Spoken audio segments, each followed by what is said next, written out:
A very good afternoon to all of you. Today's module will be module 2, which is basically essentially uh, Good afternoon, sir. very good afternoon. The module on resource planning, which is there.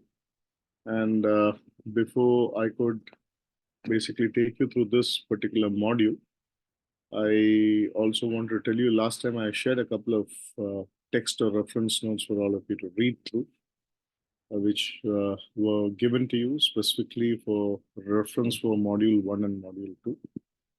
Now, in module 2, we would be essentially covering certain areas which is very critical. Most of it is very self-explanatory, so not much to be taken care of. But essentially, planning the resources for the training, very critically, what kind of training material needs to be created and how it has to be done. An effective KRA to be designed and an external trainer, recognizing the need for how to design a room specifically to meet the kind of engagement or the kind of intervention that you're going to carry out. What are the training elements and resources that you would be needing? And very critically, how this can be put best to use. Now, to begin with, the first thing is, what training materials should we be using for varied programs? And why should it be used, and in what format can it be used? So has anybody in this session ever created a training material or a handout or something in form of a reference note or a pre-reading course material or a post-session reading material or during the session reading material? And has anybody had the experience to create one? Anybody in the audience? Okay. Sanjana, would you like to throw light in terms of how you have created? What did you keep in mind before you created it? So while I have created small takeaways for these people, which can be given after the training session. Okay. But being new to the field, the thought process was one, it has something as an introduction to those people on the topic. Two, Okay. how they can implement it in their real life situations. For Okay. example, when it comes to communication training or time management, though we take general care how it needs to manage, certain examples through which or certain tools, I would say, which they can use in their day-to-day life and implement it. At the same time, examples like live examples on how that has helped.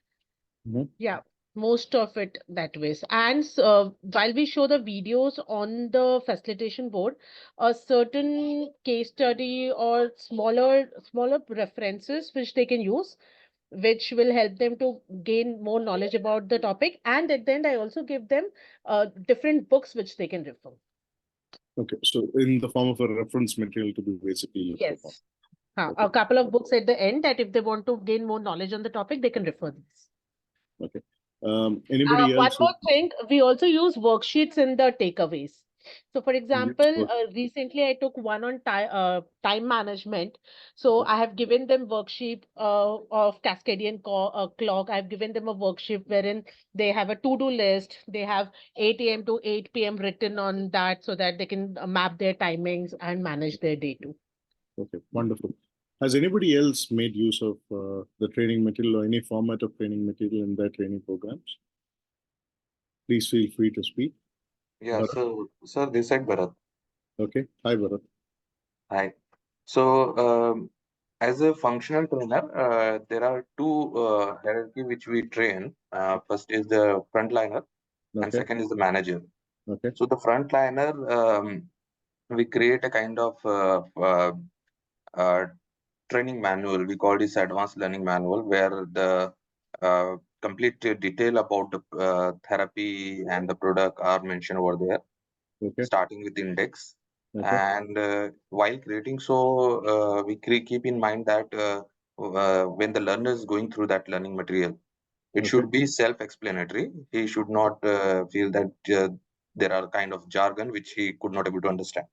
Okay. So that is one. And when I talk about a managerial programs, so what we do, we share the kind of handouts with them, which is very much essential for their job responsibility. For example, per se, what are the role and responsibilities.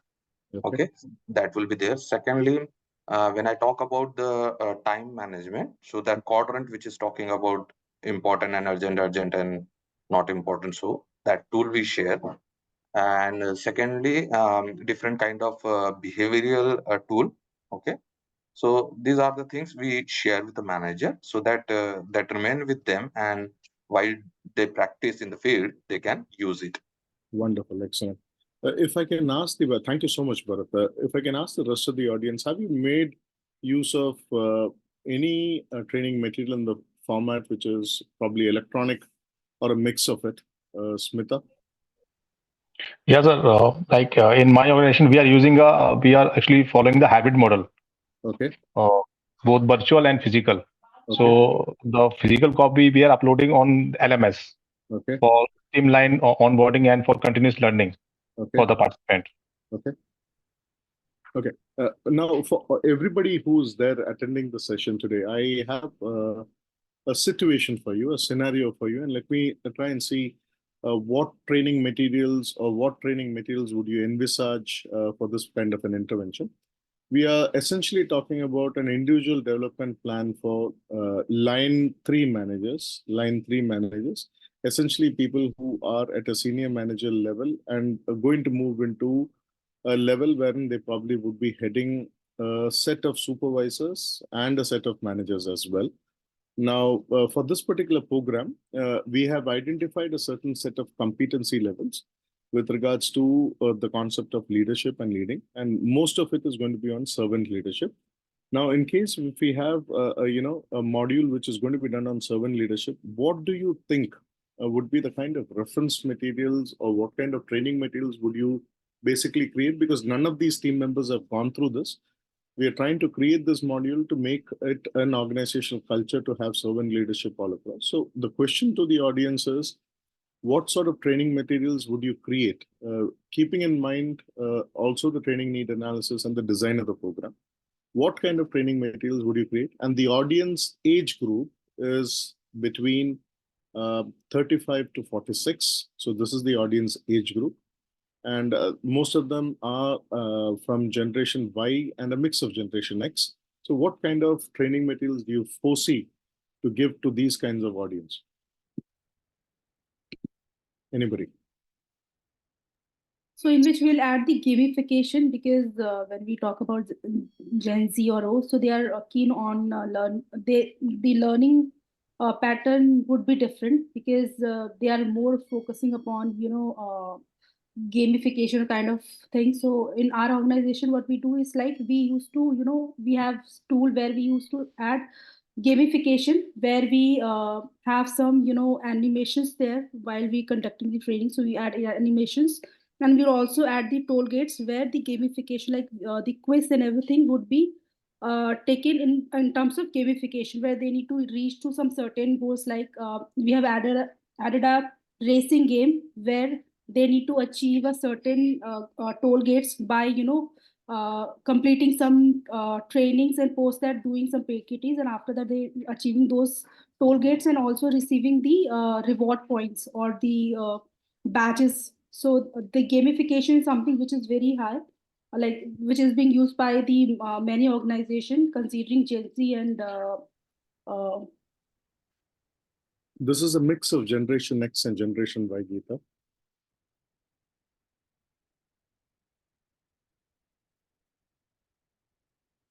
Yeah, Shuli, go ahead, please. So we can probably, like you said, of training materials, because they are already moving from they are already line 3 managers are moving to the next step, and they are going to handle teams. Probably we can give them some case studies at the start as a homework before the training starts, so that they can go through that. They can work upon it. Probably they can discuss it, and they can come up with the solutions. So that can be discussed during the training. And also when they are moving away, once the training has been implemented and given to them, then just as a bullet point, as a one pager, we can talk about, or we can give them one information as to how they can be better now that they are going to give their they are going to handle teams. So what is like some of the pointers or some bullet points that they can take away when they're as a ready reckoner for them that they can use? Okay, that's wonderful, actually. Jugal, you wanted to add in? So we can in this program we can include four modules. First one is what is introduction to the servant leadership, Okay. and what is that? Then the second module can be contain what is the features and characteristics of servant leadership. Third can be by using the case study, what are the challenges that faced during the servant leadership, and Okay. fourth, how we can inculcate or how we can implement this kind of leadership in our organization. Okay, wonderful. Anybody else? I'm talking about a learning which is a pre-learning before a person comes into a session, usually for a senior member. In the senior member, Panchali has mentioned case studies, help to understand, flashcards, so on and so forth. Have you all heard about a scenario-based simulation? Yes, sir. Right? In a scenario-based simulation, if you have a precursor to be put to an audience to assess themselves where they are, it's a rather a self-assessment, not a trainer-based assessment. They get to understand whether they understand the concept or not. And from there, there is a progress path which is basically determined by the learner himself a bit, or herself to the fact that, these kind of engagements can take care of their learning curve. So whether they attend a program or they don't attend the program, the self-learning phase is one area that we need to focus on with the training material that we basically try to create. The training material might contain presentations, online training courses, a precursor set of courses, or the basic set of courses that needs to be covered and cleared on. Like many of you mentioned the fact that, you could have simulations. Some of you mentioned the fact that, you could have possibly a case study given. So there are different formats in which today this can be done. And because of the paucity of time these days, since materials, hard copies of materials are not effectively downloaded and printed, or most of them do not have time at these levels to basically take care of it.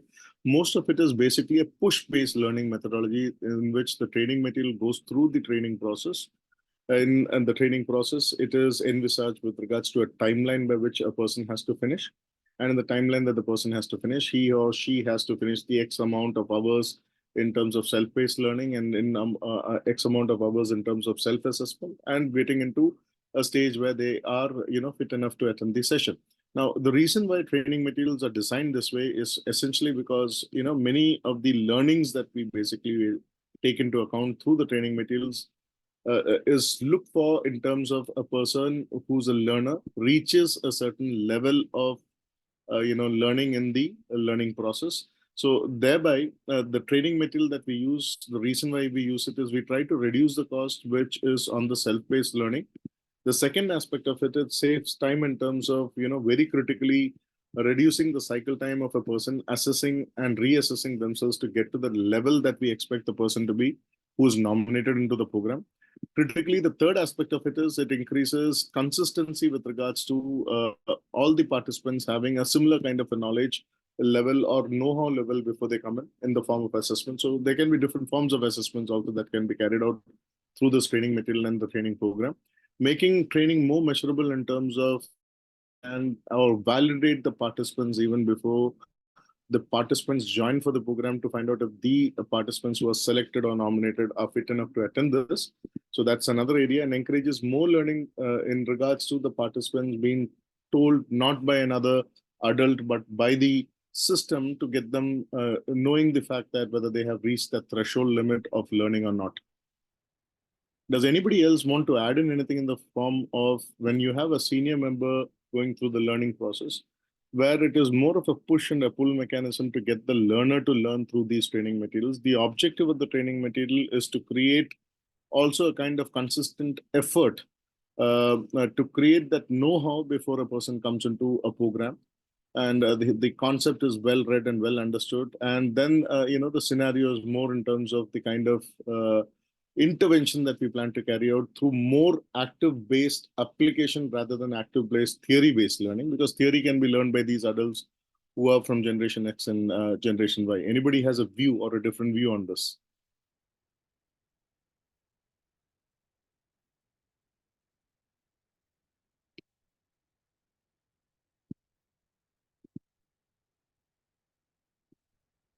Sanjana, Abhishek, Smita, Ashley, Bharti, anybody else has a different view on this? Pooja, Sadaf, Rakesh.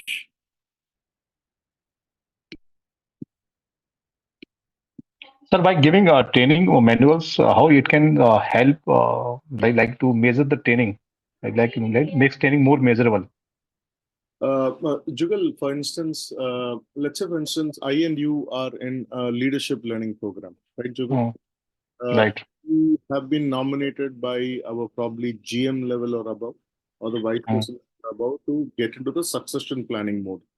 mm, right, Before we sir. do this particular training program, it is required that we cover a certain prerequisites even before we enroll ourselves physically for the program, Benchmark selection.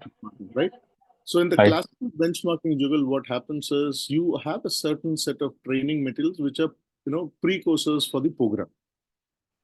Those are like fundamentals or orientation courses that one goes through to get to that level. Right, sir.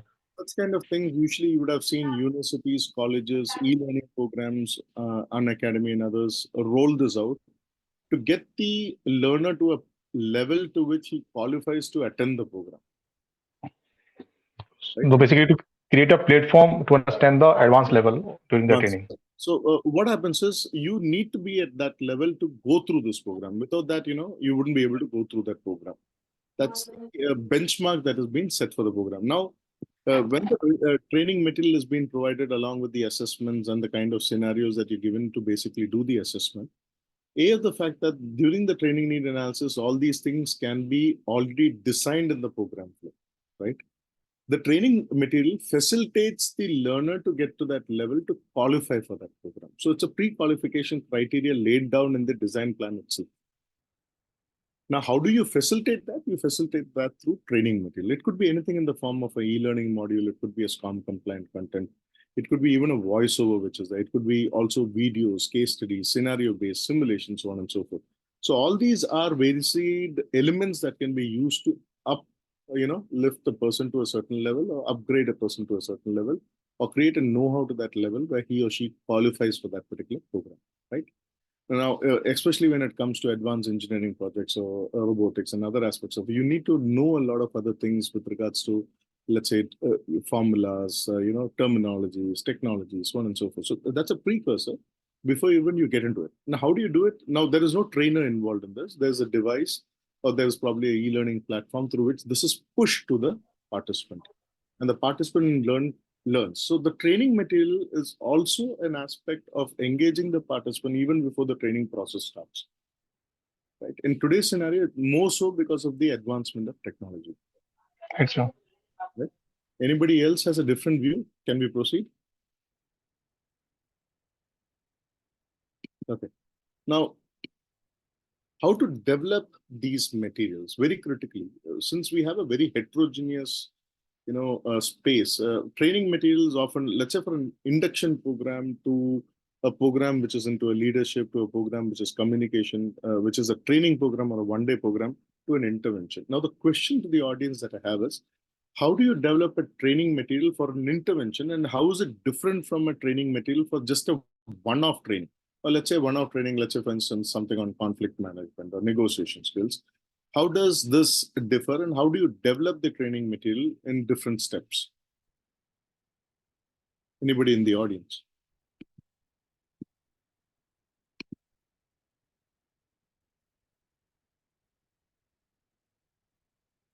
Anirban, Prachi, Sanjay, Alankar, Ritesh Solanki, Pooja. May I answer this? Yeah, please go ahead, Pooja. So it's this side, Neha. Okay, Neha, please go ahead.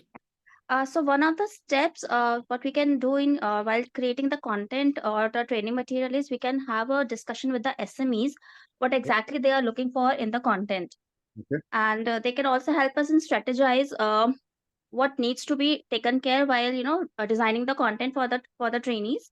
Okay. Yeah. Okay. Neha, when you get in touch with the SME, the SME provides you the content and also the understanding of how the content flow should be. Am I right? Yeah. What else can the SME add in?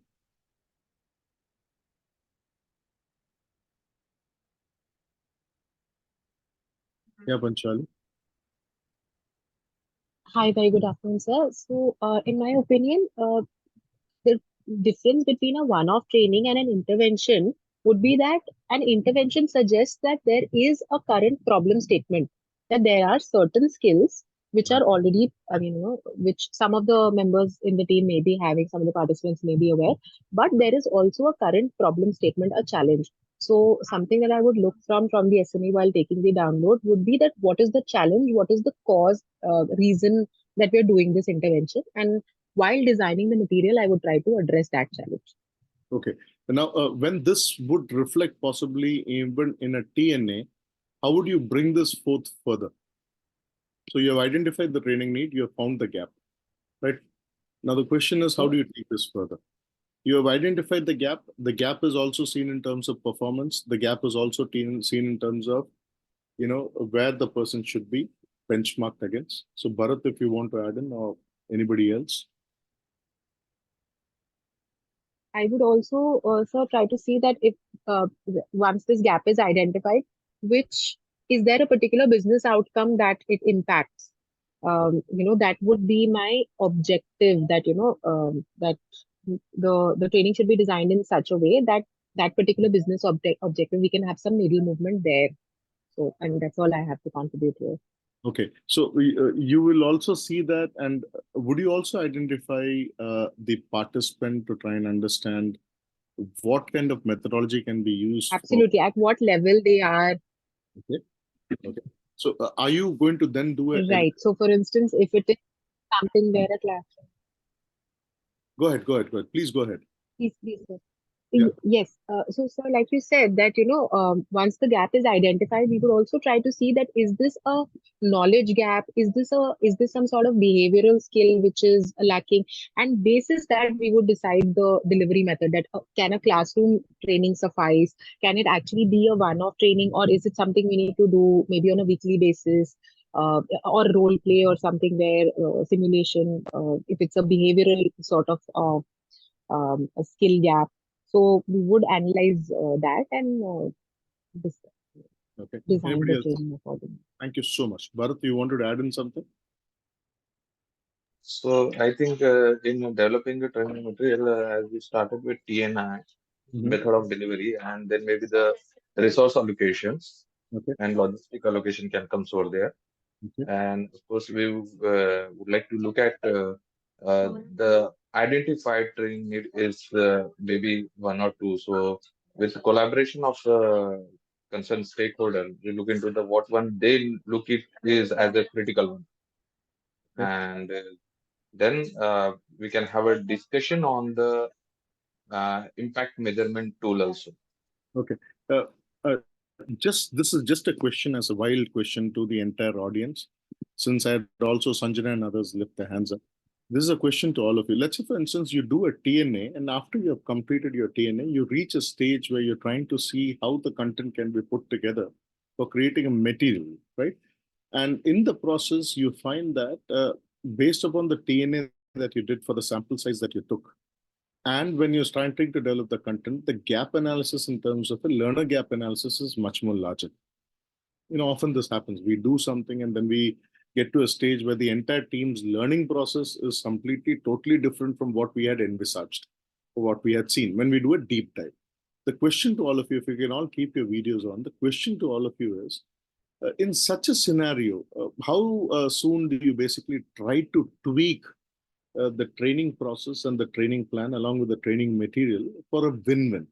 Because the TNA has already been done. The entire process of TNA regeneration would demand the stakeholder to, possibly put his foot forward or put his or her foot down and say that, you go ahead and get this done or get rid of it if you have not identified properly. So what would you rightly try to do in such a case?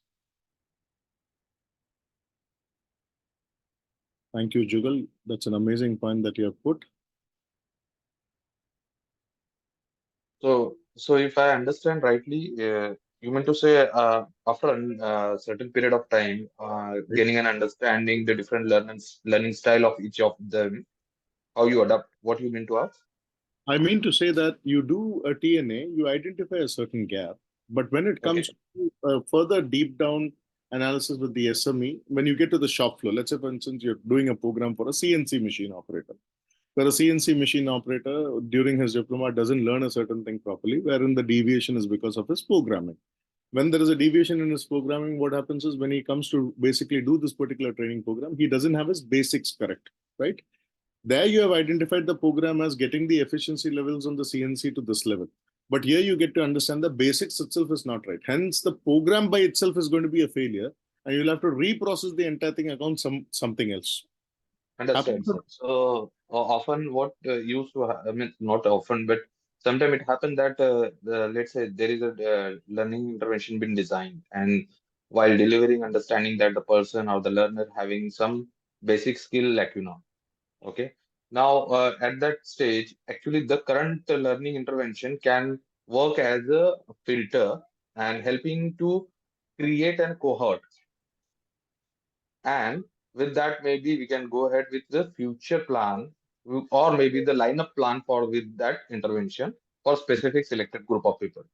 Okay, wonderful. I like the fact what Bharat you mentioned and also what Jugal had mentioned here. Jugal says that identify the learning objective, then he says curate and evaluate your existing materials. Jugal, in between this, could we also do possibly an LNA to understand if the learner is in line with the curated material? Yeah, sir. That is also can be step. Often what happens is we do the TNA and we decide for the fact that this is, the Bible that we're going to follow, but that doesn't work always. It has to be recreated one because people at different levels, especially adults, have a different gap which is there, which needs to be further identified at a user level, right? Yeah. So You want to? I That's believe, sir, in that case, I think the way we go with what design document, I think the first step should be starting with the assessment to check out what is the current level. Then this kind of probability will may we can reduce. And Right. Completely. This probability can definitely reduce. The reason why I brought this up is while designing or putting a training material in place, often what happens is you put a training material in place when you have a check flag cleared at all levels of your design process, and that's when you do it. But often it is found that when you do this as well, there's a gap. And that's the reason why I asked you all this question. So essentially, the steps are very simple, but the process when you do it, there is bound to be a lot of gap because of A, the people involved, B, the factor that the understanding which is there, C, the fact of the learner, and hence, very critically, creating a timeline for training and development for this particular program would vary depending upon the user level understanding and the other aspects. More importantly, an outline which is specifically to each of the modules or sub modules needs to be created, broken down, which could be having a specific scope given to a particular outline or a module or a sub module or a learning module and all those aspects. So Bharat, do you want to add in anything? Okay. Now the reason why I'm bringing this up time and again is training materials often once created in whatever format have got a lot of fillers or fillers that has to be created. So all the concepts that are there based upon the learners, since we have VAX, which is basically taken into account, the learning process which is there has to be made simple and understandable. The template that needs to be followed has to be commonly understood by people. So training objective very clearly mentioned, what is expected out of them. How do they apply this at work? What would they basically do in terms of context or context-based learning? All those aspects need to be covered in the training material. Very critically, visuals such that the learners are engaged. More than the visuals, how many of you are using the storytelling format, another format in training materials for a person to understand, or a concept which is basically simulated and then the inference is drawn upon, and so on and so forth. The reason why we are bringing this up is the entire training material that you basically are trying to share with the audience is called consumables. If it's not consumed, if it is not assimilated, and if the assimilation is not actually transferred at work, the training material is a failure, right? Hence, the learning aspect of it has to be kept in mind completely from the point of view of the learner in the various different modes in which the learner learns. Now, more so when you have a geography which is very diverse, where people are sitting at varied places and people are from varied backgrounds, culture, the learning methodology and others that they have, it becomes even more critical for you to pay a closer attention to the training material and keep yourself flexible such that the training content which is there can be revised based upon review. So the review and revise, which is step number 8 for Jugal, would be in between, because the training material needs to have these revisions happening every now and then, because both the learner gets evaluated as well as the material usage and the material review also is done in terms of impact. Now, any training material would include a training objective or a learning objective, a clear cut content outline, very importantly, detailed instructions with regards to what has to be done, very critically, real world examples, task instructions, organizational charts if required, practice exercises. But when it comes to detailed instruction and real world examples, which are specifically job specific examples, the question is what level of customization can the L&D or the expert do to bring in that level of creativity or learning for the individual users who are in this program. So do you feel that it is feasible for us to basically have this program absolutely customized for the audience with AI currently supporting?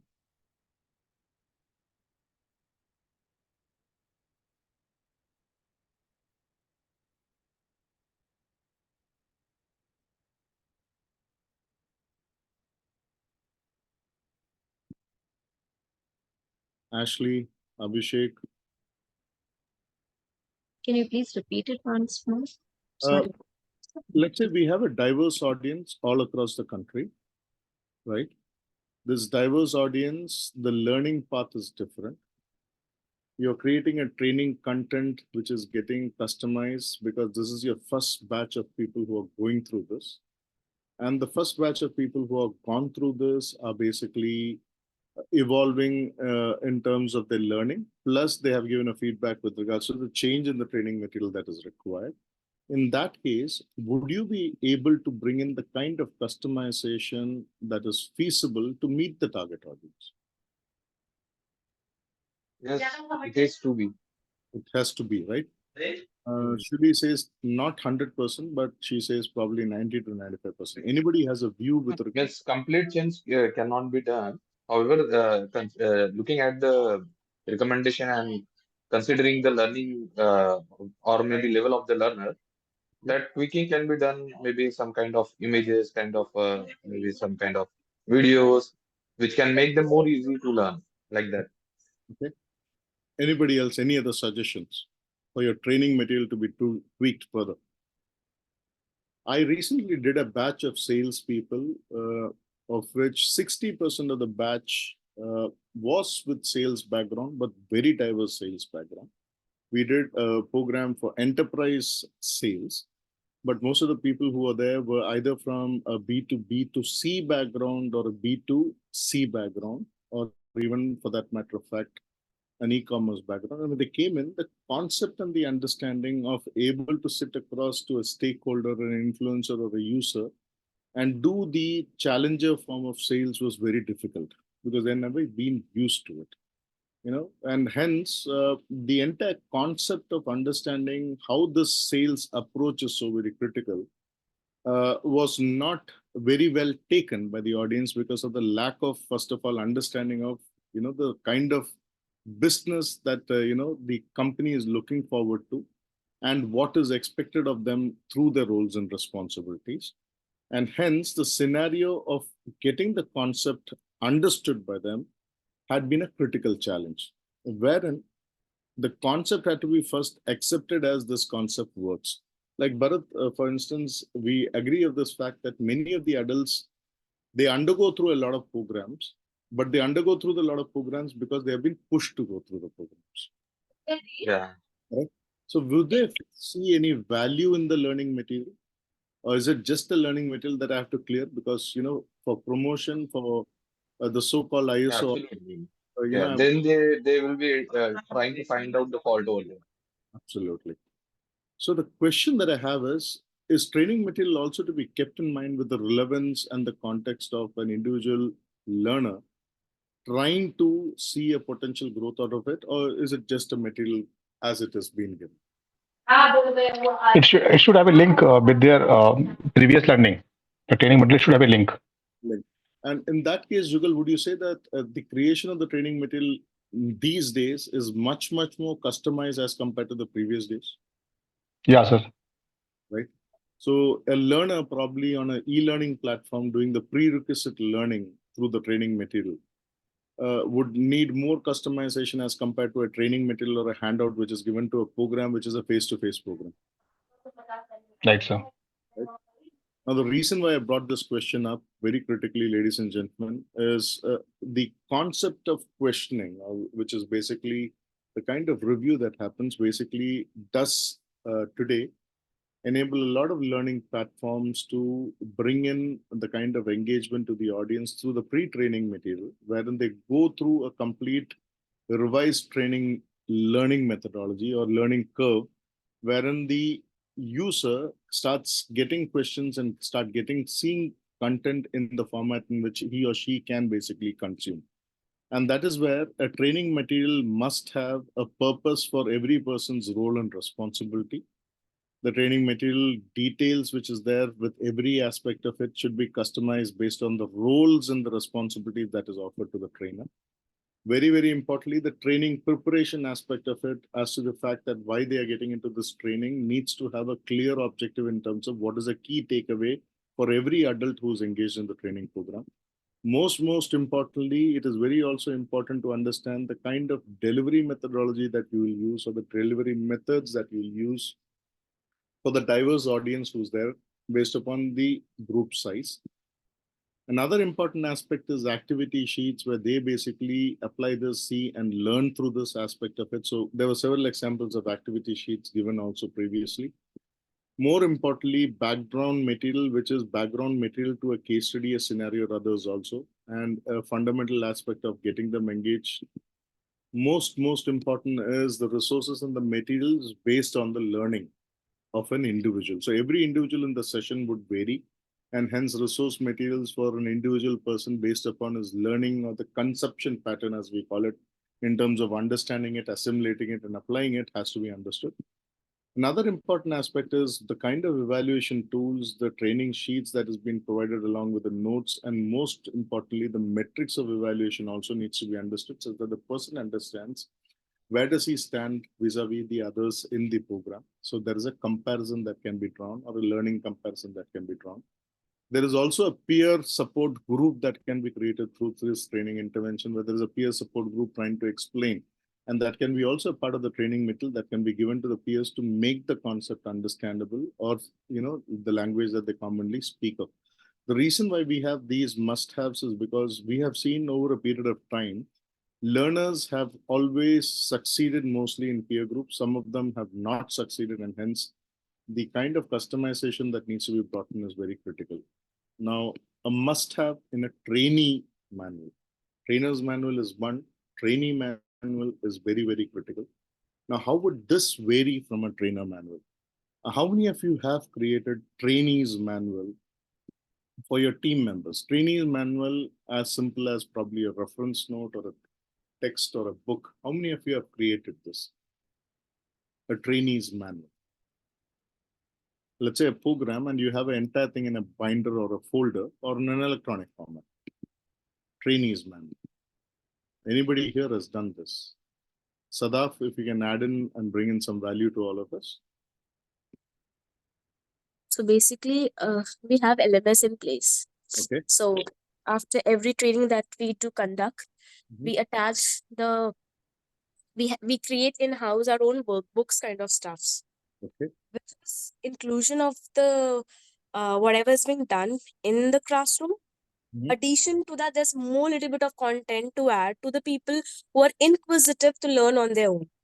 Wonderful, Sadaf. Along with that, we have forum section attached to same LMS, wherein whatever is new or the previous that was handled in the classroom scenario can be discussed. We can watch it whenever we want it as a trainer to pitch in. We really get into the conversation and have a kind of good brainstorming session in the forum section as well. Wonderful. Beyond that, Okay. after certain intervals, we have again connect with them, even though it is not there in my training plan, but this is from my own add-ons, Okay. just to give more value to the service that I provide to the organization. Okay. I again conduct a 30-minute session wherein I ask them, is there anything that is more required? What is the doubt? Or perhaps that's something that needs to be discussed. Okay, that gives them a personal touch as well to my entire training process and to that organization and company that I'm giving my time. So this is the thing that I followed. I would be really grateful if somebody follows some other thing and that adds much more value added to the company, to the trainees, and to the trainer as well. Wonderful, Sadaf. Thank you so much for the contribution. Anybody else has a different thought process or a view to what Sadaf mentioned? Anybody else? Timothy, Mohan, Saijog, Ashley. Guys, if you're even having lunch in between, you can take a pause and possibly tell us. Hemalata.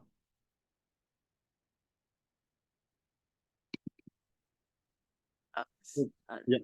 Professor, my question to you is that what would the previous one that we did, what would you have done after meticulously conducting training need analysis and having a good connection with the stakeholders and realizing that this is the need? And you have gathered everything possible data that was required, but perhaps that my audience's difference level that perhaps is not being brought to our notice, thereby the content change is required. So my same question to you that you asked, what would you have done in that scenario? Sadaf, that's a good question. In fact, I have been in this scenario thrice, and I'll tell you a real time as to what we did. We did a detailed TNA. We got the TNA, put across to all the stakeholders. The stakeholders agreed. The department heads agreed. Everybody agreed. I wouldn't like to name the organization, but everybody agreed, and then we started creating the material with the help of an SME, right? Now, in between all these things, while we were creating the material for the SME, we wanted to see whether the material was, consumable in the sense that whether the material can be understood, assimilated, right? So we took a pilot batch of about 15 people. Okay. Who would be prospective members who will go into this particular program. So the program is normally launched. We created 2 modules and we got this module out. So the module that we brought out, we had, slides that were prepared, which was training PPT. We had situations and scenarios that was created for both role plays and otherwise. And we had also precursor, which is a training material that was created, right? And before, there was a pre-assessment that was basically thought of. This particular program was planned for all management graduates coming, right? When we did this, we found there was a gap between what was basically envisaged as at a job level, what kind of competencies and skill sets we are looking for, or knowledge level, right?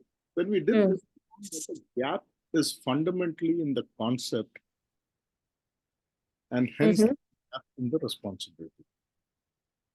Okay. Now, this concept of it is a value creation by the company in the induction process, right? So my induction process of 90 days or 180 days should have helped me in getting a person from a absolute, let's say, 0 level to a 5 level. My so-called induction program and the incubation program didn't do that well. And hence, nominate this person for another program, which is an advanced program towards this, it would fail, right? The material that was created was not possibly the material that they could basically consume and possibly assimilate. We found this gap when we offered this pilot batch a kind of an input. We realized that we had to do a deep down analysis with regards to a learner's need analysis, job understanding analysis, and an analysis at a deeper level where we had to also find out if the respective heads who were holding these, so-called management graduates had the know-how or the understanding of evaluating them, right? And we had also a gap where the heads of the specific units had no clear-cut idea of evaluating them. It was done more so by the T&D team rather than by the respective department heads. Now, Okay. we have a subject matter who's willing to give us the content. Now, we Mm-hmm. have a person who's like a Bhishma Pitama, who's the head of the subject, who's willing to give you the content, but we do not know how much of this content is absolutely, in a process in which it can be assimilated and put to work. And hence, we did a complete detailed breakdown of creating 3 further modules downwards. Wherein, Okay. Sada, we went down to restate a preliminary model, which is called as a beginner's model, Mm-hmm. followed by an intermediate module and an advanced module to get into the program, right? So that we Okay. kept it as a 3 months program for them to get to that. Now, Mm-hmm. what all did we do? We had a set So, of so Professor, my question is that this is very possible when you are there for a contract basis for a year or two or on a permanent basis. But if you are a freelancer, you have a fixed remuneration for that particular project. Now, perhaps the change that you're talking about that came in between, and which was not brought into the notice, or perhaps I ignored it, whatever may be the scenario. So, in terms of remuneration, I want to ask you, should I now really go back and talk about remuneration as well? Because of course the remuneration was not planned, and I've worked everything, my content or everything definitely takes a lot of time to prepare and stuff, etc. So how should I really look for my remuneration aspect as well? Sadaf, if you know, we all have, when we work as a freelancer, have an aspect. So I'm also a consultant, and Mm-hmm. in consulting, we basically create something which is called as a consultant's agreement, or there is a Mm-hmm. in the retainer agreement, there is always this clause which enables you to rescope the entire scope of delivery. Okay. Okay. And in the scope of delivery clause, you also Mm-hmm. have to involve the stakeholders to tell them that this is what we saw. Mm-hmm. Yes. I'll give you a Okay. very simple example, Sadaf. You go to construct a house. Mm-hmm. If you don't do a proper soil test, you don't understand, you do not know, right? Now, let's Mm-hmm. since next to your plot or next to your area, there is also a lot of work that is happening with regards to metro work. Mm-hmm. Now, when you go to take the piling, you initially had planned for a certain kind of piling, but now your piling would completely change because you have a metro system that's going to go from below. Mm. And hence, a rescope document has to be created. Okay. But keeping in mind and informing all the stakeholders. Okay, done. It Involve will with be great if someday you also talk about, see, as a trainer, we do have contractual basis yearly or two yearly, whatever. So it will be great if you throw light on some of the must clause in your training that we as a trainer must include in our, contractual basis.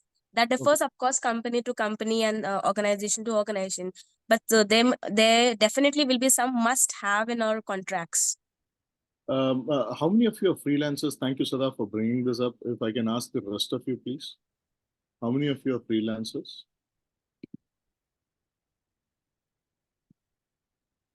I'm asking the rest of the participants other than Sada, Himanshu. I would suggest all of you who are into freelancing, especially while creating, a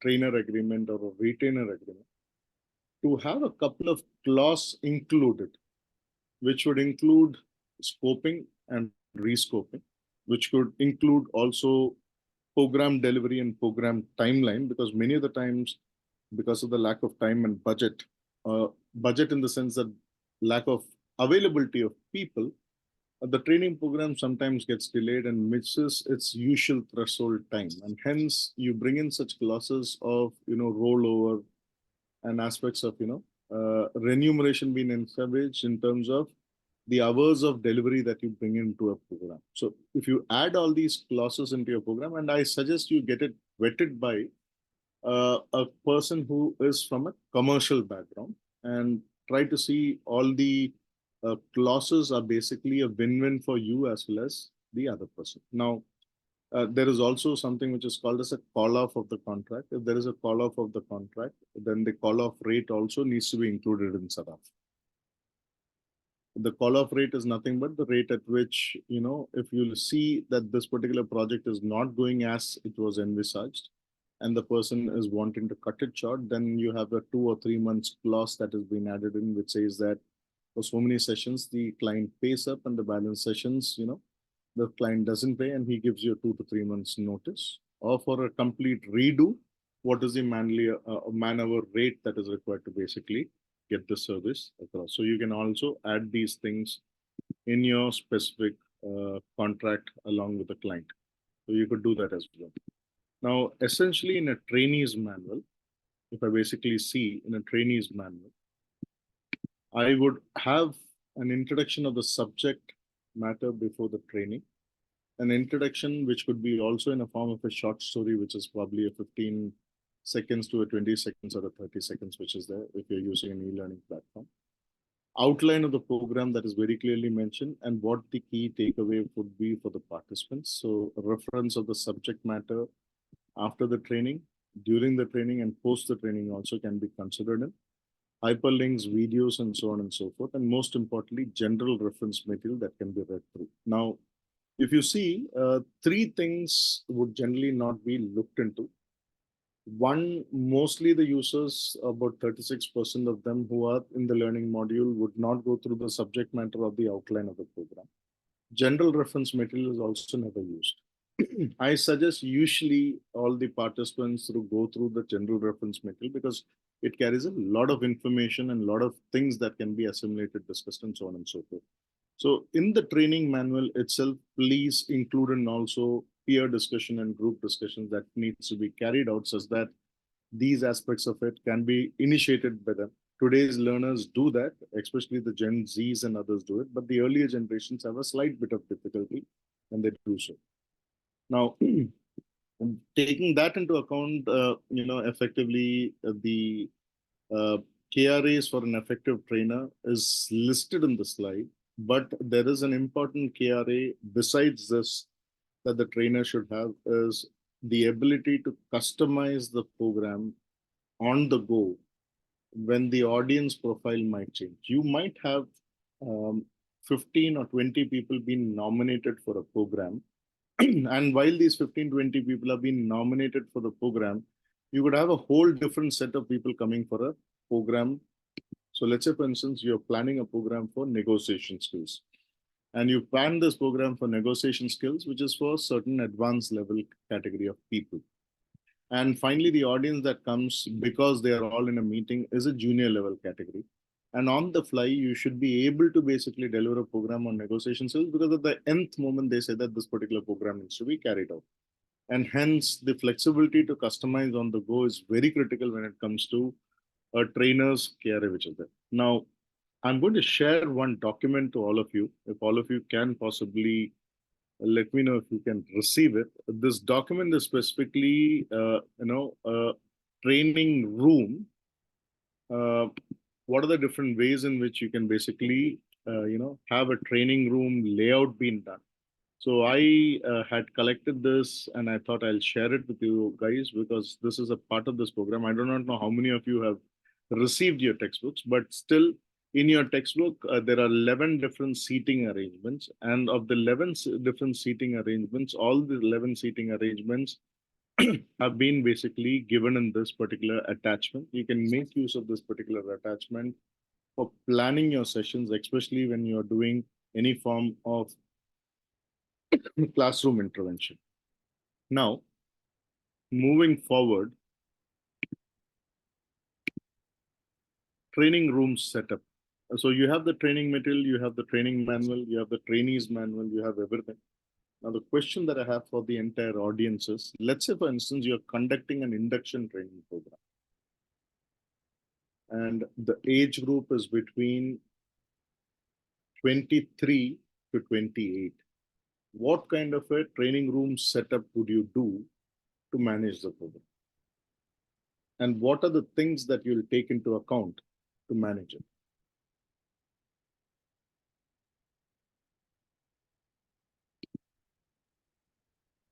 Anybody from the audience? I would request all of you to, if it is feasible, to keep your videos on. So you are going to deliver a program for an age group between 23 to 26. What sort of training room setup needs to be carried on? What and all things will be carried on? Yeah, Dev. Yeah, actually, we'll go for the classroom setup basically. Okay. Okay, as because we are conducting the induction session, so it is very much necessary for us to go deep into the process training as well as the organizational part also. So Okay. we'll start off with the organizational part, getting into that entire process. Then we will accordingly plan the entire session based Mhm. on the kind of position that we are holding. Suppose we are training a particular zonal manager Okay. or a particular regional manager. Okay. So we'll be having such certain things like it will also include certain aspects of capacity building Okay. of the reportees. Then it will also include the organizational communication process, entirely coordination process, how the zonal manager or the regional manager would be coordinating with the head office and Okay. also the branches. So Okay. it will be a setup of a classroom setup basically, Okay. but the entire process will get into a diversified way. Suppose, say for example, it's a plan of a 1 week, so Okay. within a single day we cannot cover up everything. So Okay. starting off with the entire day with the introduction of the organization and what are the key stakeholders, who are the key stakeholders of the organization, and what are the processes that we are having, we will conclude that thing in the first day. Followed by the second day, we will go on to deep with their roles, what are the KRS that they are having, what are their uh, key effective areas, like the areas that they need to work on. Okay. So okay, in this particular part we'll go with the classroom session, classroom setup, but in depth once we get into the leadership and capacity building part, it will also include in that session like leadership development. And suppose, say for example, if somebody is has been promoted in the zonal manager level, so he has been in the regional level, so he requires some kind of leadership training also, as far as his position is concerned. So we will go with that entire process, like on the third day, if we are having a leadership or capacity building session, the entire setup will be changed. So Okay. for example, classroom setup will be changed where we will include some kind of role play, some kind of activities. It can be anything, any kind of activity which will eventually help the entire team to understand how to manage the entire organization, or the reportees under him. So Okay. based on this entire process, it requires like the needs that we are having, like the organization requirement, we can change the setup. But primarily, we will start off with the classroom setup on the Okay. first. Anybody else? There's a reason why I asked you all this. Shuli, please go ahead. So I would like to go with a cluster setup. One of the reasons is when we are talking about a young audience, as you have mentioned, from 18 to 23, if they, and because I think in the corporate field, if it is their first entry, we Mhm. we would like a lot of ideas coming from them, from the facilitation point of view as well, from the funder that they are new to the whole setup. So if there, and I'm not saying Devya is wrong or something, that's my understanding, a classroom setup. But at the same time, I would not want them to be very distracted with their mobile phones and everything. So probably create like one bucket, where I can just put that, you keep your mobile phones over there, because that's also a part of the setup, that you keep your mobile phones and you can use them on your breaks and everything. Okay. Based on the kind of the company or the kind of training that I'm doing, they may not be comfortable, because we're talking about the current generation. So that I would like to probably let them work out and give them a lot of chart papers, markers, so they can jot down their ideas, give Wonderful. them notepads, pens, and go into those nitty gritties. Okay. Because I want those ideas not to come from chat GPTs and mobiles. I want them the ideas to be as original as possible. Wonderful. Excellent. Anybody else? Thank you so much for adding that in. Thank Any- you. I think for me it is a count of people as the age of the learner, same as the count of learner. So if it is a high count of learner, obviously we have means in my set of learning we go for that classroom setup. And Okay. if the count of people are lesser, then we go for the cluster setting, so that there will be of course peer learning and group discussion can kind of thing can also occur. Okay. Now we are all looking at a classroom. Sadaf, yes, go ahead. Please go ahead, Sadaf. For me, it will be a combination of setups Okay. because it's a long time session. These are very much young generation. They won't be glued to one place, not to my presentation at all. So there Okay. has to be a lot of activities and interaction and collaboration happening among them, Okay. right? So depending on that, perhaps starting with a U cluster, or if you can say the horse that I've just looked in the manual No. that you have shared, wherein they can see each other as well as my content.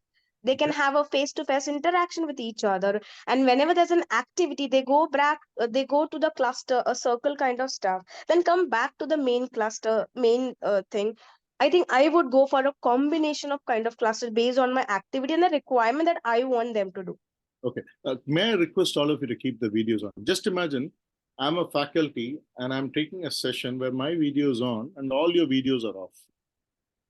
Now, does that create any form of interaction, the coordination, anything which is there? Classroom is Really. there, you're there. I've only heard your voice. I've not seen Yes. you, I've not, correct? Now, the first question that comes to all of us is we try to look at everything in the physical form, correct? Sadaf, right? Now, Yes. let's look at our learners from the inner format, which is basically the mental form, in the sense that how we perceive things. So when you talk about a classroom setup, what are the 5 different elements that you should look at? The first element that you should look at is an optimal learning environment where, let's say, Sadaf, you are a very studious person. I'm not that very great at learning. And I need, a person like you to be besides me if in case I have a query, I can ask you. Absolutely. Correct, Sadaf? There is also wherein possibly I have a fair lack of understanding of certain terminologies. And possibly I'll need an Anirban to sit and explain to me, not, theoretically, but to draw and Yes. or a Namit. Hence, an optimal learning environment where a well-designed, room enhances the focus of engagement and promotes knowledge retention by positive learning outcomes through total peer-to-peer interaction. All right. So your physical classroom setup is very critical in the manner in which a person is comfortable and is willing to, ask a question to either the facilitator or also here to get to understand things. Important or not important, Sadaf? School में, college में ऐसे ही होता था ना? बहुत ज़्यादा important है. Right? Now, the second aspect of it is how can we enable through technology for somebody who cannot learn things in the normal format to learn it slightly more different. Where an audio-visual tool or other aspects of it enables the person to recognize through a certain form. Right? So the classroom setup needs to also enable you to have this perspective. Now, the seating arrangement is how you view things, right? But another aspect of it is the seating also leads to collaboration and interaction. Would you agree to that? Absolutely. U and S are probably a horseshoe format to a cluster format to all other formats gives the feeling of a team or an isolated setup, so on and so forth, correct? Okay. And it has to do directly in proportion with your training design delivery, Sadaf. Okay. So when you start with probably you'll have a horseshoe format, but while you go through the session, you'll probably even have a cluster setup. That's why you see a lot of kickoff programs in which the seating arrange keeps on changing. Yes. The audio arrangement is done in such a manner where there are games played within the center. It's not played outside. So when we're talking about this, we are also talking about flexibility and adaptability of a training room that can be configured in and out. Please note it, in and out. In and out means when you do an activity in, it is more to us with together as a team. And out activity is when you're dividing the teams into multiple teams to get the work done separately. And while doing this, you also have to take into control how comfortable are each of the participants in doing this. Is the weather okay? Is the break area that you're providing the place a positive environment? So all those aspects of it in the training room setup, including the ambience, the place around, whatever you want to hang in as materials around, everything matters.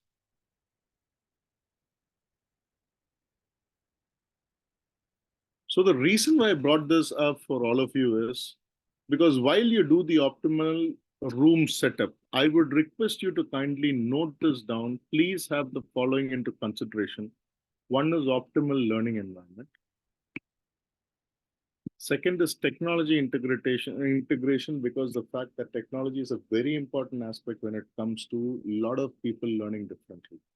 A standard room with a speaker in the front, a speaker behind is not what I'm talking as technological integration. Collaboration and interaction, where the seating arrangements have to be paid attention to each activity that you do during the program. In your facilitation skills, it will come in as to when you facilitate, what kind of facilitation are you carrying on. Flexibility and adaptability to do the kind of work or activities that you're planning for the program, and the comfort level and the well-being, because the space usually that we work on is a constrained space. Hence, do you need a mix of internal and external space also needs to be considered. So all these 5 elements become very, very, very critical when it comes to a training room setup, because this room setup is essentially very critical. Now, what are the equipments that is required for the session? Once you have done assessing the learning objective, you determine how much of space is required for you to carry this out. What is the ideal size? So you also check for diagonal size of the room, the side size of the room, and so on and so forth. You find out if all the activities, if it is carried out, balancing of it is feasible or not. Your visuals, technological visuals that you put in, all of it works fine, understandable. Do they need sub-dialogues? All those things need to be done. Selecting the right location in terms of morning, afternoon, evening sessions, you'll have to look at that. Seating arrangements for collaboration based upon activities, and very importantly, what is the optimal structure of the room that can be best used for both activities as well as to carry out all of the things.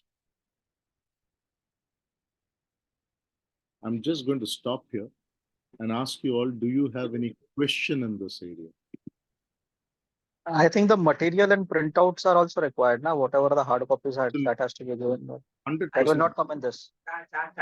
This is the room setup. Now, when you The room setup. So entire training program में वो सब आएगा. ठीक है. This will not come in the room setup, right? इसमें room setup में तो ये इसलिए आ रहा है ना जिगर, जरा आप सोच के देखो. You have a person sitting in the room listening to you, right? The setup of the room is so very critical that you can create that impact. So let's say, for instance, before the program, we plan as to what to speak, how to speak, what body language to carry out, what content to be played, when, what activity to be. ये सारी चीजें जो है आपके room setup में environment के ऊपर. It is also very important when you are taking or going to unknown place ना, जो आपका hall रहता है, अगर कोई pillar वगैरह आ रहा है कि नहीं बीच में, वो भी सब check करना जरूरी है. Because many of the times when you are taking say in a hotel and you are going directly there, तो आपको अगर पता नहीं है कि view में pillar आ रहा है कि नहीं, तो जितना कम से कम view stop हो रहा है participants का उतना ज़्यादा better है. And in case of power backup failure, क्या करना चाहिए? बिल्कुल. LCD काम नहीं कर रहा है तो क्या करना चाहिए? As a technology, today I have got a device in my hand. You see this, it's actually not a brick.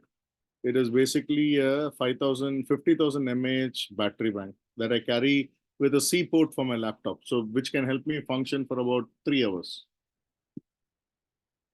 Tomorrow when I'm going for the program, I've got a small pocket-sized projector that I carry along with me. I carry a speaker along with me. I carry everything, all the things that is required, I carry along with me. Now, when you reach the venue, reach in advance. Try and check the venue out. Try and check the place out. Flip chart, ये सारी चीजें आपके पास अगर गाड़ी में हो तो उतने अच्छी. Never think that you as a trainer you will get all the board markers and your other things there at the venue. Carry it along. Don't take that assumption. Carry your own trainer's kit. And for all of you here, there is something which is called as a trainer's kit that you can always carry, which will carry post-it notes, scissors, pens, all those things. Carry it in a box. Ideally, if you have a small suitcase or a vanity case, carry it in that. This will always be helpful for you. Now, the reason why we are basically doing this is, now, essentially, especially when you want to have a program and start a program, assessing the learning objective becomes very critical, because the learning objective is the one that is going to determine how the class layout is going to be, how the setup is going to be, how the things are going to be carried out. So room layout, everything is based upon assessing the learning objective and what you're going to basically do. Determining the space and capacity, A, expected as how many participants is expected. B, of the fact that the participant plays, what activities are you going to carry on? And very critically, when you're carrying out the activity, what furniture can fit in what furniture. Many training spaces do not have the right furniture for the right program. That also becomes another big hindrance when you see basically moving into a training setup. Unless and until it's a factory setup or other places where the training itself room is planned for training. Otherwise, most of the rooms that you handle or get into are conference rooms or other rooms which is there. But when you go into a hotel, ideally try and find out whether the room layout is in line with what your expectation is. Audio, voice check, all those things need to be carried out. Pitch, overlay, lapping, where there could be a possible issue also with regards to feedback. Now, evaluating the ideal size of the room, I call it the diagonal approach. Whenever you take a room, just like you take a TV, take a diagonal approach.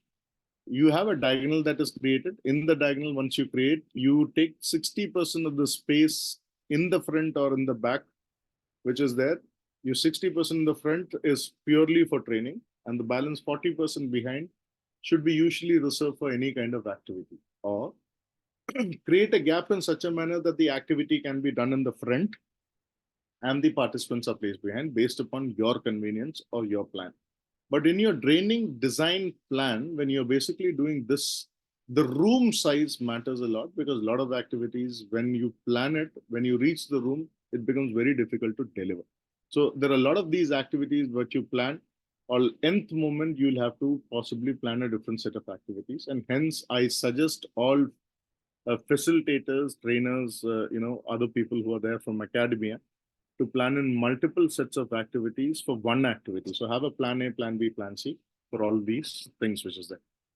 Now, very importantly, when we are talking about comfort level, let me tell you, many of the training spaces. So I wanted to ask this question to all of you. How many of you feel white light, which is basically cool day light, is good for training?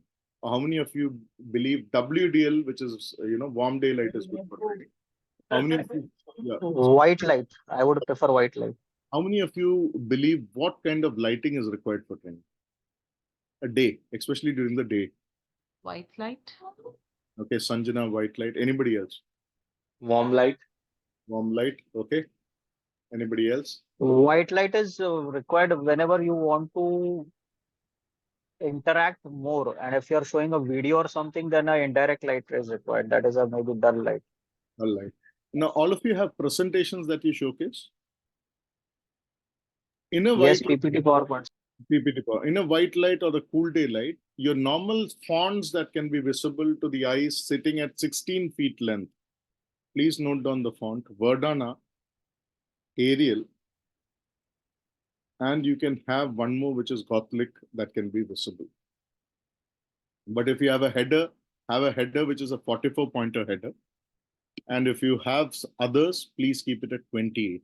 And the reason why I'm asking you to keep it at 28, because this is the way in which a white light plays havoc with your font. So if you use any other color other than black, for example, dark blue, green, and others, unless and until it's not on a digital, display, it gets painted. The second thing is, if you're planning to play any video from YouTube or others, usually in that, the white condensation is very high, and hence when you play it in this particular warm daylight or cool daylight, the lights generally tends to neutralize and you can't see the character's face in others, and hence you have to make your room pitch dark. And that's the reason probably you need to see if your rooms have blinds and others and light up switches and others, that is feasible, because you're trying to create an exact optimal effect on the participants using video visual format, and hence you'll have to take those things into account, which is it. Now, another important aspect is the room layout and the furniture. Now, you must have seen the 11 layouts that I had given you. All the 11 layouts, the reason why I had given you is, A, of the fact that 90% of the layouts that you have are all tried and tested layouts. But let's say, for instance, as a freelancer, Sadaf mentioned the fact that she does freelance. And if any one of you is going to go into a sales kickoff meeting, where the sales kickoff meeting is going to be done in a hotel, especially a hotel which is quite a lengthy one. If it's got a lengthy one, please look for multiple projection screens for you to project the details till the end. And hence multiple projection screens with all formats of, a video integration and an audio integration has to be done. So you have a plug and play model which can be done. So you have a main projection on the main screen, and then you have half of the hall where there are two other screens, and the layout in such a manner that they can see these screens and basically see what is happening in the program. Now that's the reason why there is a cluster setup, there is a theater setup, so on and so forth, and you can do that kind of division as well. Now, mostly, whenever you do this kind of setups, especially a professional skilled person does this, he also has to take into account the equipment and resources in the training setup. So, as one of you did mention, Jigar, if it is not wrong, I think it is you who mentioned the fact that what about training materials, you asked me, correct? And hence, whenever you are doing the training program, especially after the equipment, the list of materials also have to be available. So stationery, writing tools, accessing learning reference materials, learning simulation tools. Very importantly, sometimes when you're doing a pre-assessment, you need a Wi-Fi in the room. So Wi-Fi in a hotel becomes very difficult, hence Wi-Fi points have to be created.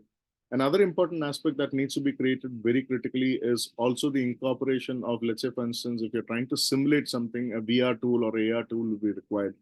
You're creating handouts, which are digital handouts that needs to be printed out, a printing facility, or rather this has to be inside the room. So when we did a program about last year, we had this training program for a whole day, wherein the whole day while we were doing this training program, we had to print material and give it to people on the go. And when we did this, we started incorporating very critical aspects of, training materials, which is there. So we got a printer. As the training was proceeding, we gave the handouts to the different groups to do role plays, so on and so forth. So you can also incorporate these as you move forward. Now, very importantly, accessing the learning resources and the reference material becomes very critical. Now, let me tell you why. Sometimes while you're doing a program which is possibly on Power BI or possibly in Excel and others, where you have systems also being provided to the participants in a setup, where it is typically in a theater setup or typically in a classroom setup, and you have multiple machines and you're giving them a situation for them to, handle and take care of. In this particular scenario, what would critically be important for you is to also have plug and play of these simulations across any projection screen or others feasible. Let's say, for instance, one of them achieves the solution faster.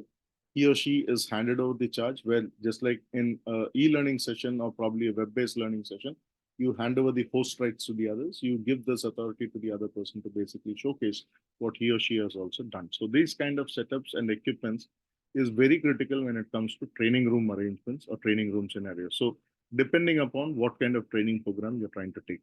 Now, for today, this is all that we have, which is with regards to the training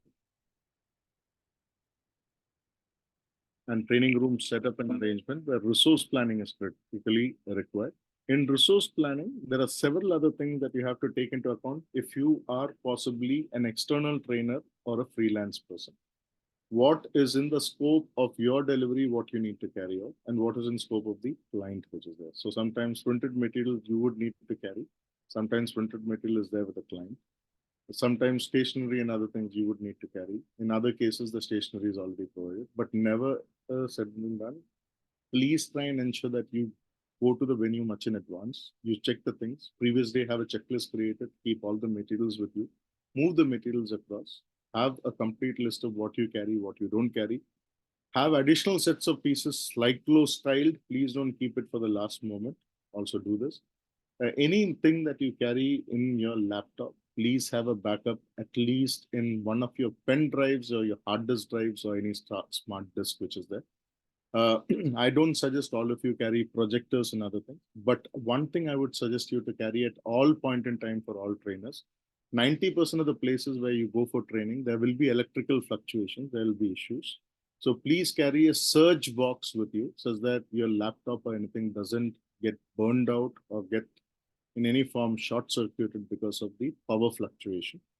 Ideally feasible, please carry your VGA ports, your HDMI ports, so on and so forth. So there's a complete kit of things that you can carry.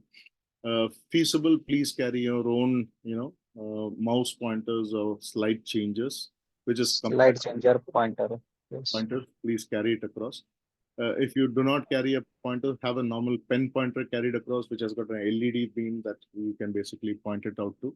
I would request all trainers also to kindly carry their delivery sheets along with them, where they have probably cheat sheets for every slides that they have created. So ideally, you pin it or you bind it or micro bind it and carry it along, so that you have the entire program plan and the program delivery, which is basically called the trainer's manual. Carry it along with you. The reference notes, reference stuff, please carry it with you when you're going into a training program. Very critically, your board markers, your board, your pens, all those, carry it along with you. If you have any scenario based sheets that you want to carry, have a master copy always with you. Keep that with you. So that master copy enables you to have a replica of this done whenever it is required, right? That's all we have for today. Is there any questions before we wind up? And I will convert the PPT into PDF and just send it across to you as we are speaking. Any questions?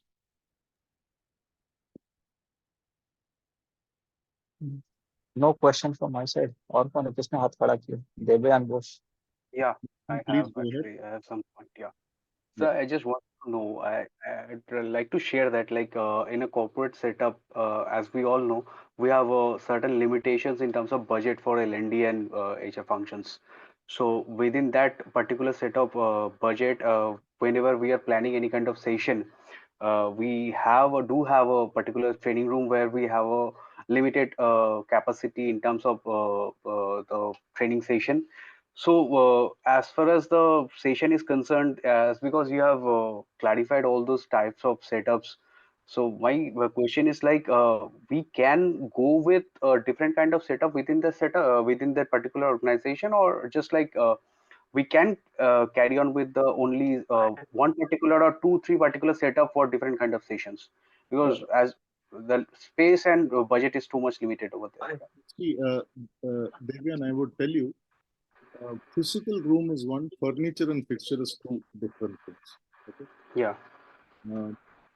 Today, there are very different ways in which furnitures are created for training program. So you can put them together, it will look like a circle. You can put them together, it will look like a square also, right? But for where you have already fixed furniture, right? Try and have a contract where you get furnitures at an economical cost, because if furniture is the only thing that matters. Or if you have a budget, look at a long-term budget where you can possibly enhance the room to that level that multiple different types of setups can be done. Right? Simple chairs can be used to basically create cluster and others. You need tables for that. So tables in what format you can create that also. Now you must have seen most of the cluster tables are round in shape, correct? It need not be so that your cluster table is round in shape. It can be rectangular in shape also. It is just that the number of participants that you'll put them in that cluster will reduce. It all depends upon with constraints how you can play, right? Another important thing I should tell you, I was delivering a program continuously in a rural segment for about close to 3 years, right? We just had a shed. I didn't have anything else. I just had a shed. That's where I got my projector, the screen, and so on and so forth. What we did is we transformed the entire learning sphere from table to floor. Dari leke aake niche bichha ke, we created the entire space on the floor. So you can do all these things provided your learners are also willing to do so. Okay. When you're doing an activity-based session, you can make them all sit on the floor and do things. Similarly, you plan for the attire that they will wear and come for the session. It should be comfortable for them to sit on. Right? So Yes, do that is true. It's a win-win for you. Okay, thank you. So, Professor, the question that I asked previously in terms of contractual details. So, I work as a learning and development business partner for one of the e-commerce and retail industry. Okay. That was not with respect to one particular training. So it's a contract goes for a year or 2 or 3, like this, for a long-term basis. So if not in this session, perhaps in coming few sessions, it couldn't really. We trainers and learning and development consultants really have to look after our own rights. We are not a part of either directly organizations, right? We work on consultation or 2 yearly or 3 yearly on contractual basis. So if you Okay. can really throw out like certain clause which should be really there in our contract, and we should force it, because everything is as per the company. Okay. This is our law, this is how it is, and you have to do it. But in our own, for our own benefit, is there anything that we should be looking after in that contract? So definitely it will be very great from that perspective. I should be telling you this, that you should ideally have. Do you have a chartered accountant who supports you, Sada? Absolutely. If you can visit your chartered accountant and ask him or her to provide you with a retainer's agreement. Retainer's agreement. Okay. Let's ask them specifically for a retainer agreement. You are in a yearly contract, so your contract name would differ, but the clause will carry almost everything that has to protect you. Right? Now, what you got to do is when you create this retainer agreement, this has to run through both you as well as your client. Okay. Right? So when the client goes through it, their legal department will go through the clauses. So they might have inclusions such as, certain cases of any arbitration or otherwise, it will be consulted in a certain area or a court. So all those things will, I suggest you speak to your chartered accountant and get so that they can draft to you or give it to you, right? It is also take into account a non-disclosure agreement or a no-show agreement or a no-loss agreement. And that can be included as a by clause in your agreement. Okay, done. I'll do that. You have to see the validity of it in your clauses. Right? And actually, when you get this done, get it attested. If you're a Udayam certified person as a solopreneur, you can get it certified or get it stamped by a notary public. Okay. So the reason I'm asking Professor is right now, touch wood, I'm working at a very great place right now. Touch wood, that's not a problem. But the reason is that since I'm not an employee, for some benefits I fall under employee category like chuttis and stuffs. But some other category, I'm a contractual basis stuffs. So right now I'm in negotiation basis for this. There should be something for us who are on contract basis. We don't have any allowance basis. We do have fixed amount of, fixed amount for the monthly basis wala stuff, that definitely we have. But I'm in talk for the basis. We should have at least, if not everything that employees, but of some aspect of it. So right now I'm in talk with organization on this aspect. Okay. I would suggest you to kindly speak to your chartered accountant and Sure, I'll do that. Right? Thank you so much for your inputs. Thank you. Anybody else? I hope all of you have got the PPT. Jigar मैंने भेजा हुआ है, if you can download it, right? So thank you so much for being here. In the next session, we'll complete module 3 and module 4. The handout that I've sent you with regards to 11 seating arrangements is also there in your textbook, which is there. But I would request you to go through it so that you can get to understand when you create a training environment, the training environment has to be absolutely in line with what you're planning to deliver during the program. And hence, that is the specific area that you need to look into. Thank you so much. Wish you all a wonderful good evening. Have a wonderful, blessed Sunday. See you next week. Thank you, sir. Thank you, sir. Thank you, sir. Thank you, sir.